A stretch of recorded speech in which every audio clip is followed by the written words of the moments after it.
What is up, everybody? This is JP representing jpfitnesspro.com. If you guys want one-on-one training, online training, small group training, or nutrition coaching, please head on over to my website. Again, that's jpfitnesspro.com. That is the easiest way to get into contact with me. Today's episode of the Exercise Science Podcast is the next edition of the Community Podcast. It's a question and answer series that I do for people in the fitness community. I ask you guys to ask me questions on my social media, and then I answer them on one of my podcast episodes. I didn't give you guys much time to kind of ask questions this time. I think I asked this like a couple days ago. Usually I give you guys like 2 weeks so I can get a kind of like a whole group of questions. I didn't give you guys as much time, so I only got a couple questions this time. But that doesn't really matter because it's just going to mean that the episode is just a little shorter. You know, some are going to be longer, some are going to be shorter. All right, the first question comes from Hang. Sorry if I pronounced your name wrong. Your first name's AH, your last name's HENG. So, again, I'm probably going to do that a lot just because a lot of the people who ask me questions come from all over the world. But his question was, how often should breaks be taken in between calisthenics exercises such as running and push-ups? The first thing I want to tackle in that question is calisthenics. And I'm pretty sure, I might be wrong, and the definition of calisthenics is not running. Running I would just define as cardio. I mean, it might technically fall in between, in the calisthenics category. When I think of calisthenics, I just think of body weight movements. And I know running is you moving your body, but typically like very high repetition movements, like into the thousands of steps, I would just kind of classify as cardio. So I'll tackle that question first. So with running and taking breaks like sets, if you're doing long distance running, your goal is to not take any breaks. Now, just assuming, let's just say that your question is referring to long distance running. If you're just starting out and you don't do any running, what I recommend is you just start with power walking. Maybe start with power walking for 20-30 minutes. Do that 3 times a week. Start there. Stick with high frequency. Don't do it every day, but maybe stick with 3-4 times a week, something like that. And then from there, for what I would do is do maybe like slowly increase the time you jog, but still include walking in there. So go from 1 or 2 weeks of just walking 3 times a week. Then after you feel kind of acclimated to that, do 15 seconds jog, 45 seconds walk. Do that for 2-3 weeks until you feel acclimated to that. Then do 30 seconds jog, 30 seconds walk. Couple weeks, get acclimated. Then do 45 seconds jog, 15 seconds walk. And keep doing in that until you're jogging the entire time. And then from there, just pick up the pace slower and slower and try to push yourself a little bit more. And then if you feel a little bit beat up from running, maybe take a deload week where you do half time running and just go at a much slower pace and only do like 2 sessions that week or something. But yeah, if that's what you're talking about for a long distance running, you would work up to taking no breaks. Now, what I think you might mean is like maybe with sprints where you take breaks in between like bouts of high intensity running. So if you're talking about sprints, I would say, well, what's your goal with sprints? If your goal is, for example, there's 2 main goals that usually people do with sprints. Is one, they just want to get faster at a specific distance. So if your goal is to, let's say, get faster at a 40-yard dash, I have to say first is I'm not a running coach, so I wouldn't be able to tell you like exact perfect running technique. I would definitely recommend you ask a running coach about technique. But I do know that technique is going to be the utmost importance when it comes to you getting better at a 40-yard dash. But once you work on your technique and you're getting your technique down, what I recommend is if you're trying to get better, if you're trying to get faster at a specific distance like that, as you're working on technique and you do a 40-yard dash, you don't want to have short rest periods. You want to have longer rest periods. That's one thing I can definitively say. If you have too short of a rest periods and you're doing these 40-yard dashes or whatever distance it is in a fatigued state, you're not going to have good technique, which is going to lead to you having poor performance overall. And it's just going to ingrain bad habits. So typically when your goal is to increase a skill, like you want to get a faster 40-yard dash, which is it's a skill. I wouldn't take that as like a that's not so much conditioning. It's really not. 40-yard dashes, most people can run 40 yards, even the most unfit people at max speed for them. So it's not necessarily you have to get more physically fit and you have to work on your technique. It's not necessarily a cardio thing that most people have a problem with such short distances. It's usually just being explosive, just having that raw power to, be faster. And then that also comes down to just straight technique, arm movements, how high your knees are coming up off the ground, the leg drive, all that stuff. And again, I couldn't tell you specifically. So in that sense, if you're talking about short bouts of sprints, I recommend you take long rest periods if your goals to like be faster and shorter distances. Now, if you're just talking strictly conditioning, let's just say, oh, well, your goal is not to get faster, you just want to, get better cardio, then it depends on your fitness level. Like, for example, if you're doing sprints, if you're someone, and it also just depends on, your genetics too. Some people, when they do a max effort sprint, they might have to take a 4 or 5 minute rest period, or some can take, a minute rest period. But what I recommend is like, if you're doing sprints, you could do like a 1-to-3 ratio or a 1-to-4 ratio of time on or and time off. For example, if you're doing sprints, you could do like a 15-second sprint with a minute rest period, which, trust me, you'll feel that. If you're going max effort, 15 seconds, a minute off, then you're going to feel that. Or it could be 10 seconds on for a sprint and a 40-second rest period. You want to give yourself optimal time to recover so that you can actually do a full effort bout for conditioning. Now, that would be kind of like on the harsher end. You can even go higher. Like, for example, if you did a 10-15 second sprint, you could take a 2-minute rest period. But since your main goal isn't strictly like you're not trying to just be faster, you're just trying to push yourself and get a high bout of cardio in, you don't need like a 4 or 5 minute rest period. So I would say like, if you're not going over 20-second bouts of intense like sprints, then again, you shouldn't be able to do it longer than 20 seconds if you're going max effort anyways. By that time, you would have definitely slowed down. I would say anywhere between 45 seconds to 2 minutes rest period. That'd be more than enough. And you could just break it up like that. That'll give you enough recovery that you can do a max effort and still put out a lot of effort during that next set. If you have too short of a rest period, let's just say you take 10 seconds on, 10 seconds off, your next sprint's not going to really be a sprint. It's probably going to be a fast jog, so that kind of defeats the purpose of the sprint. So my first example is probably the shortest I'd go. So don't go shorter. If you're doing like 10-15 second sprints, don't go shorter than like a 45-second rest period. You want it 45 seconds is the minimum, and then maybe up to 2 to max 3 minutes, but no more than that. Now, in part, again, I'll repeat your question. How often should breaks be taken in between calisthenics exercises such as running and push-ups? Now I'm going to target the rest of that question. So push-ups, pull-ups, body weight squats, anything that's like a body weight movement in that sort of sense. Again, it depends on your goal.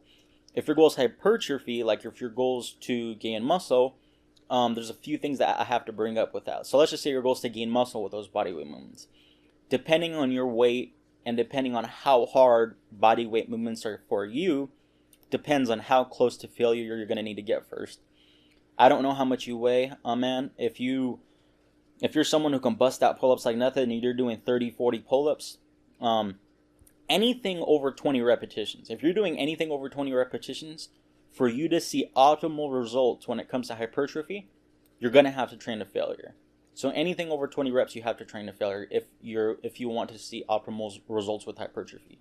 Because technically, if you're going over 20 reps, that's lightweight, and anything below a 60% of your 1 rep max, you typically have to go to failure if you want to make optimal results. Now, if you're just starting out, if you haven't trained at all, I don't recommend going to failure to begin with. I'd rather you leave some gains on the table and stop shy of failure, because as a beginner, you're going to gain doing anything. But if you're already been training and you've had experience working out, then if you're going over 20 reps, then you need to train to failure. Why am I bringing that up here? I'm bringing that up because, again, if your goal is hypertrophy, what I recommend is if you're training to failure, I would recommend you take a 2 to 3 minute rest period. Because if you're training to failure, you're probably going to need to get a good recovery in for you to get a decent amount of reps. So again, if you're doing more than 20. So if you're not someone who can do more than 20 pull-ups every single set, like I'm not talking about max. I'm talking about like if you could do 20 something pull-ups and you still have some left in the tank, then yeah, you need to train to failure on those, or you're really not seeing too many results or too much results. Now, if you're someone who can't do that, let's just say you're like in the 10 to 20 rep range on certain movements, like push-ups or pull-ups, then you don't need to train to failure. You just need to kind of get relatively close to failure or stop the set when it starts to feel really hard. And then again, because you're not training to failure on that sort of end, you don't need to have as long of a rest period. So I would say if you're not training to failure, or you can't do too many of the calisthenic you're talking about, then 1 to 3 minute rest period. If you're training to failure because you are good at these movements, then I recommend maybe like a 2 to 4 minute rest period. So just slightly higher, because again, in my experience, when I do a set, an exercise to failure, if the rest period, like for example, if I were to jump on a ball right now and do a pull-ups to failure, if I take a minute rest period, my next set I'm going to get like less than half of what I did. If I got 22 reps on pull-ups and then I stopped and I waited 1 minute, I'm going to get like 7 the next set or something. It's ridiculous. But if I take like a 3 or 4 minute rest period, I'm going to be able to get like maybe 15 again. So you don't want to hurt your volume too much. Now that those numbers were for if your goal's hypertrophy. So if your goal is to gain muscle. Now, if your goal is not to gain muscle and your goal is to just do more repetitions, let's just say you want to do more of something. Let's just say your goal is to get more. You just want numbers because you mentioned push-ups in here. Let's just say you're like, okay, I want to make gains. I want to gain muscle, but I'm trying to do more push-ups. What should my rest periods be then? Then I recommend, one, you don't go to failure. I don't recommend you go to failure. I think you should get relatively close to failure, but I don't think you should go to failure because you're going to basically hurt your capacity to do more in following sets. I still think you should get relatively close to failure though. But I recommend you have a longer rest period. So if your goal is to get more push-ups, what I recommend is you get really close to failure. Don't go to failure. Get within 5 reps of failure and then stop the set. And then wait 4 or 5 minutes between the sets maybe. That'll give you plenty of time to recover, so you're starting in a much more recovered state so that when you do your next set, you're going to get high reps again. You want to stay in that high rep, I mean high reps for you. You want to stay in that high rep range. So if your goal is numbers, then I recommend you just do a 4 or 5 minute rest period. So that's what I would recommend if your goal is numbers. So those are the 2 main goals, I would say. So again, that pertains to numbers and a specific amount of time, or just numbers in one set. So if your goal is to get max set of push-ups, then again, I recommend 4 to 5 minute rest periods. If your goal is to get as many push-ups in like 2 minutes or something, I don't know if you have a test. Same thing. You want specificity to be high. So when you do push-ups, you want to do bouts of 2 minutes of push-ups or whatever that may be. So again, whenever you're focused on performance, again, same thing with the sprint I said earlier, and trying to be faster on like a 40-yard dash, or getting a specific amount of push-ups in a certain amount of time. You want longer rest periods because you want to make your workouts as specific as you can to what you're actually trying to do. So again, if your goal's a skill or some type of a number, like something like that, like a number, you want to get faster, you want to do more, you want longer rest periods, typically 3 to 5 minutes, 4 to 5 minutes. If your goal is hypertrophy, 1 to 3 minutes is optimal, maybe up to 4 minutes if you're training to failure. So yeah, if you have any more questions, man, you can message me. Sorry if I try to confuse you or said a lot, but sometimes these questions aren't as black and white. The next question wasn't directly meant to be on the podcast, but this person did ask me, and it was they asked me if I can make a video on it. So it's the same thing. I was like, I'll just include it in my podcast. It's from Haley Smith. She asked if I can make a video or topic about something along the lines of portion control and how to calorie count for weight loss. So the first thing that I recommend you do is for weight loss is find out your total daily energy expenditure. It's your TDEE. So that's what I recommend. And okay, well actually I'll break this down like this for you, Haley. This is route number 1.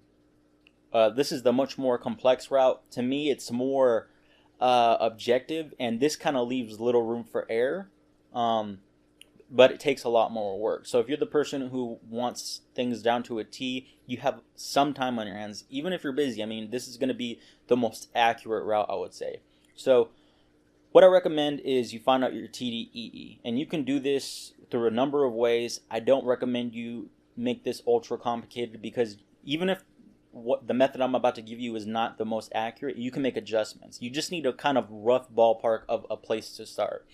So what I recommend is you go online and find out a TDE calculator. They have TDEE.net, I think. Just go to Google, type in total daily energy expenditure. There's a bunch of websites that pop up. Find one that asks you a lot of questions. Your activity level, your height, your weight, all these things. And it's going to give you TDE, your total daily energy expenditure. It doesn't matter if it's like 100% accurate, because again, you can make adjustments later. Now, let's just assume, to give an example, let's just assume your TDE is 2,000 calories. It's probably not that, but let's just assume that it is. Once you find your TDE, I recommend subtracting 20% from that, and that's going to be the calories that you eat in a day. So 20% of 2,000 would be 400 calories, which means that you need to eat 1,600 calories a day. Again, your TDE might be above or lower than that. Just take 20% of whatever that number is and subtract it. In this case, the number will be 1,600 if my math isn't wrong. I don't think it is. So you'd be eating 1,600 calories a day. Now that you know how many calories you need to eat in a day, what I recommend is you get a food scale, an actual food scale, and then you're going to calorie count with your food scale. So the reason why I say a food scale is because you don't want to use volumetric measurements. So you don't want to use cups. Like, let's just say you look in the back of a can of beans. It's going to have your serving size, and it's going to give you a serving size in cups, and it's also going to give you a serving size in weight. And the serving size in cups, think about a cup. If you had a cup right in front of you, like a measuring cup, you could have 10 different people pack that measuring cup, and they're all going to pack it differently. One's going to pack the cup tighter, one's going to pack the cup a little more loose, one's going to have the cup a little bit rounded at the top, one's going to not fill the cup all the way, one's going to have the cup perfectly even. Again, measuring cups are the ways that people pack measuring cups are going to vary between individuals. So again, you can have 5 people do it, and it's going to come out with, obviously, if you pack it differently, it's going to be a different amount of calories. Now, when you weigh foods, it doesn't matter how you pack it, it's going to weigh the same.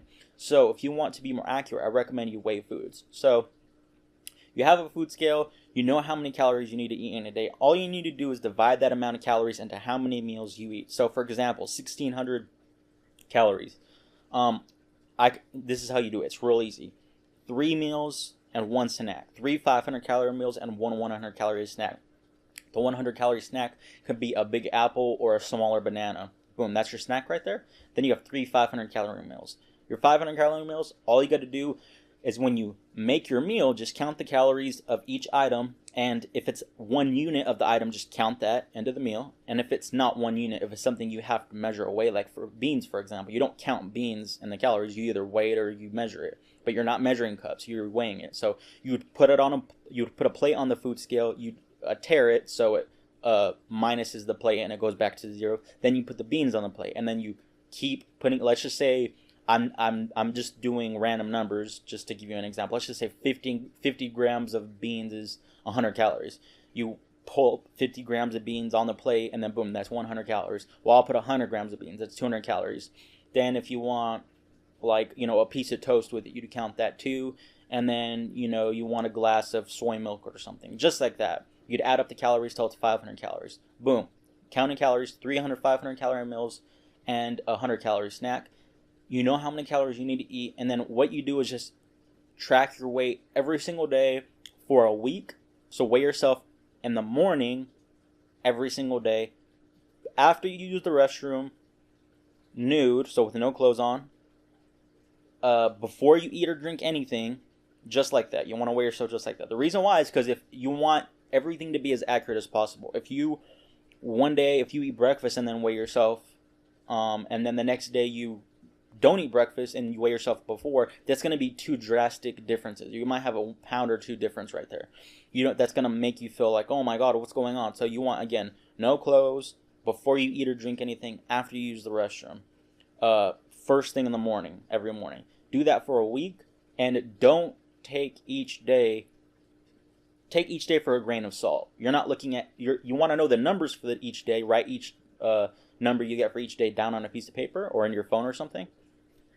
But what you're going to do is you're going to take weekly averages. So day 1, Monday through Sunday, all 7 days. You're going to add them all together, then divide by 7, and you're going to get a weekly average. Then do the same thing for week number 2, Monday through Sunday. Add all those weights up. Then take the weekly average for week 2. Then you compare week 1 to week 2. And if you should see, if you're sticking to exactly what I just said, you should see weight falling off. And then from there, you need to make adjustments based off lots of things. If you're seeing progress, great. If you're feeling way too hungry, then you might need to add in another snack or make your portion sizes a little bigger. Because again, like I said earlier, this is where you need to make adjustments. That calorie calculator you did at the beginning is not going to be 100% accurate.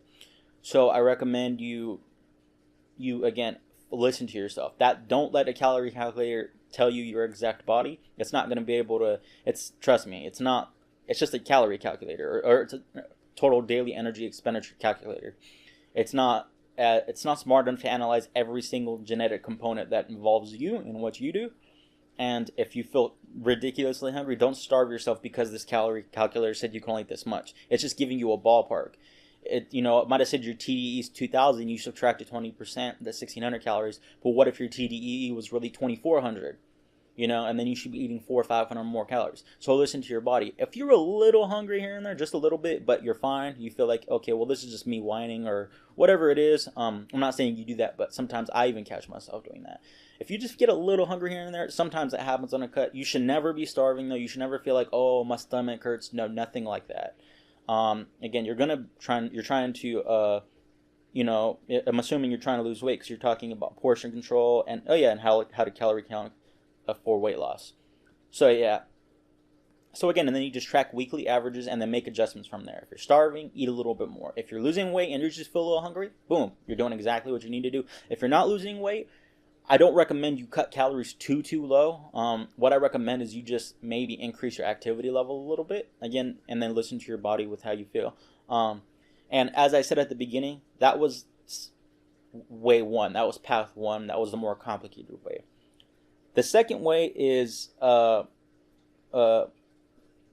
would be a little less complicated. Actually, it's a lot less complicated, but it's a lot less objective. And this is where you kind of have to, this is where you need to be very particular about what types of foods you're eating, since you're going to be a lot less objective. So the second path is you're not weighing anything. You're not getting your TDEE. You're not calorie calculating at all. What I recommend you do is get some sort of container, whether that be a plastic bowl, a tiny plate, wherever you eat most often. If you're always eating at work or on the road, I recommend you get like a plastic Tupperware container, a smaller one, just a small square one. Not a big bowl. If you're at home and usually eat at home, just pick a smaller plate. Not a tiny dish, but like a smaller dish. Now, what I recommend is you eat 3 regular sized meals filled with healthy food and 1 healthy snack a day. Now, most people, this is where people, I don't want to say they pretend to act like they don't know what healthy foods are. I'm not saying you do that, but this is where it's really not hard to fill your plate with healthy food. If you're loading your plate up with steak, cheese, fatty oils, or, a bunch of saturated fat, just lots of things, mayonnaise, tons of stuff like that, butter, if that's what's usually on your plate, though that's not healthy.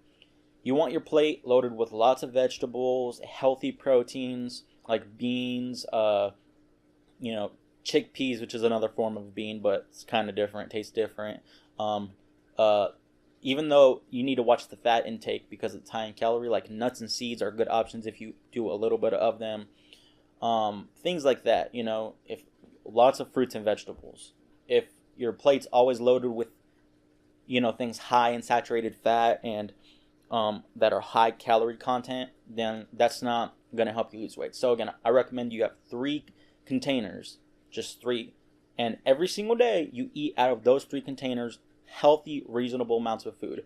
Don't stack the container or the plate super duper high. Don't stack it to the point, don't stack it in ridiculous ways to cheat and get yourself more food. Maybe set a limit. Like if you have a bowl, the food should never be above the rim of the bowl, the top of the bowl, just so you feel like you're never cheating. It has to be completely inside the bowl. Or maybe you could fill the bowl one time, objectively see, okay, this looks like a regular amount, then weigh the bowl. just weigh the bowl with the food in it and see how much it weighs. If that's the bowl you're going to be using all the time, then it doesn't matter. Then say, okay, if it weighs more than this, if I feel food more than this, then I'm probably putting too much on my bowl or plate.